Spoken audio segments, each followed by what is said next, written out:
Hello guys, welcome back to this channel. In this today's tutorial, I'm going to show you how to mute someone else's Instagram account.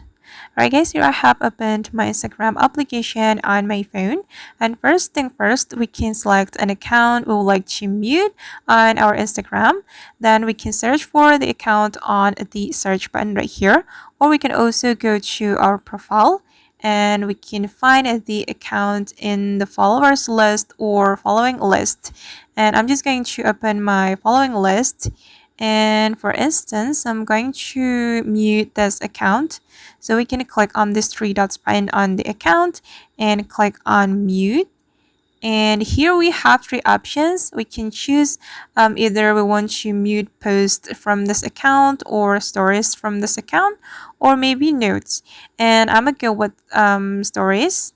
I'm just going to click on the toggle button to mute the stories from this account. And right after we click on the toggle button, all the stories from this account will be muted. Alright guys, and that's how we can mute someone else's Instagram account.